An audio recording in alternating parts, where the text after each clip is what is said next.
ಮಂಗಳೂರಿನ ಸಂತ Aloysius high school ವತಿಯಿಂದ ಅಂತರ್ಶಾಲಾ ಮಟ್ಟದ ಎಕ್ಸ್ಟ್ರಾ ವಗಾನ್ಸಾ ಅಲೋತ್ಸವ 2018ರ ಸಮಾರೋಪ ಕಾರ್ಯಕ್ರಮ ಜರುಗಿತು. ಇನ್ನು ವಿಜೇತ ಶಾಲಾ ವಿದ್ಯಾರ್ಥಿಗಳಿಗೆ ಬಹುಮಾನವನ್ನ ಗಣ್ಯರು ವಿತರಿಸಿದರು. ಸಂತ ಅಲೋಶಿಯಸ್ ಗೊಂಜಾಗದ 450ನೇ ಹುಟ್ಟುಹಬ್ಬದ ಪ್ರಯುಕ್ತ ಸಂತ ಅಲೋಶಿಯಸ್ ಹೈಸ್ಕೂಲ್ ಸಂಸ್ಥೆಯಲ್ಲಿ ಇದೀಗ ವಿನೂತನ ಕಾರ್ಯಕ್ರಮಗಳನ್ನು ಶಾಲಾ ಸಭಾಂಗಣದಲ್ಲಿ ಆಯೋಜಿಸಿದ್ದು, ಅಂತರ್ಶಾಲಾ ಮಟ್ಟದ ಎಕ್ಸ್ಟ್ರಾ ವಗಾನ್ಸಾ ಅಲೋತ್ಸವ 2018ರ ಸಮಾರೋಪ ಕಾರ್ಯಕ್ರಮ ಜರುಗಿತು. ಸಮಾರೋಪ ಕಾರ್ಯಕ್ರಮದಲ್ಲಿ ಮುಖ್ಯ ಅತಿಥಿಯಾಗಿ ನಿವೃತ್ತ ಕನ್ನಡ ಉಪನ್ಯಾಸಕರಾದ ಡಾ ನರಸಿಂಹಮೂರ್ತಿ ಅವರು ಪಾಲ್ಗೊಂಡು ವಿಜೇತ ವಿದ್ಯಾರ್ಥಿಗಳಿಗೆ ಬಹುಮಾನವನ್ನು ವಿತರಿಸಿದರು.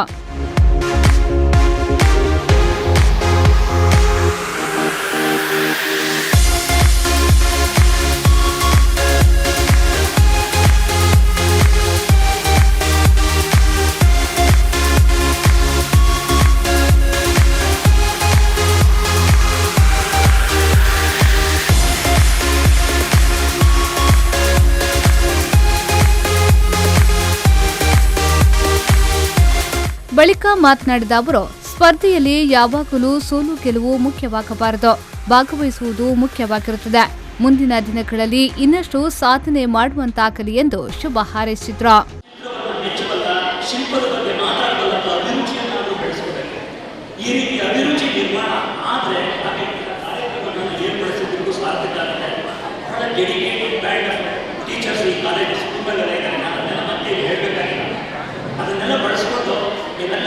ಒಳ್ಳೆಯ ಸಂಸ್ಥೆಗಳಾಗಿ, ಒಳ್ಳೆಯ ಕಲಾವಿದರಾಗಿ, ಒಳ್ಳೆಯ ವಿದ್ಯಾರ್ಥಿಗಳಾಗಿ ಉತ್ತಮ ಫಲಿತಾಂಶವನ್ನು ತನ್ನಿ ಉಪನ್ಯಾಸದ ಸಮಯವನ್ನು ಒಂದೇ ಒಂದು ಕಾರಣಕ್ಕೆ ನಾನು ನನ್ನ ಮಾತುಗಳನ್ನು ಪ್ರತಿಗೊಳಿಸ್ತೇನೆ.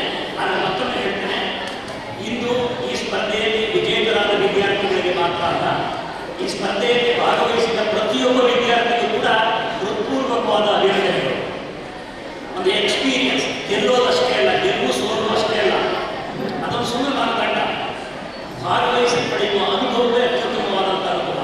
ಹೀಗಾಗಿ ಎಲ್ಲರಿಗೂ ಅಭಿನಂದನೆಗಳು.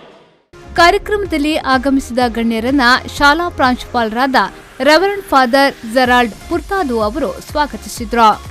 ವೇದಿಕೆಯಲ್ಲಿ ಉಪಪ್ರಾಂಶುಪಾಲರಾದ ಗೋಪಾಲಕೃಷ್ಣ ಎಸ್, ಕಾರ್ಯಕ್ರಮದ ಸಂಯೋಜಕರಾದ John Chandrashekar, reverend father Leo D'Souza, PTA ಉಪಾಧ್ಯಕ್ಷರಾದ ಮಹೇಶ್ ನಾಯಕ್ ಸೇರಿದಂತೆ ಮತ್ತಿತರರು ಉಪಸ್ಥಿತರಿದ್ದರು.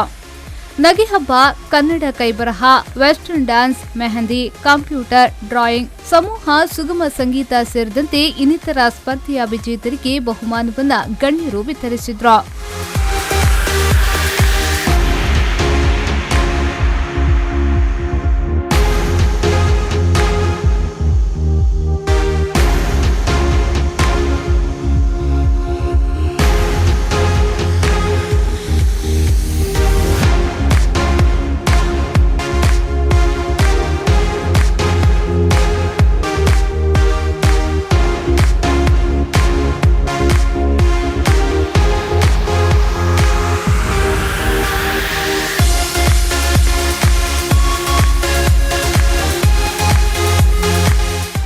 ಸುಮಾರು 28ಕ್ಕೂ ಅಧಿಕ ಶಿಕ್ಷಣ ಸಂಸ್ಥೆ ಹಾಗೂ 300ಕ್ಕೂ ಅಧಿಕ ವಿದ್ಯಾರ್ಥಿಗಳು ಈ ಸ್ಪರ್ಧೆಯಲ್ಲಿ ಭಾಗವಹಿಸಿದ್ರು.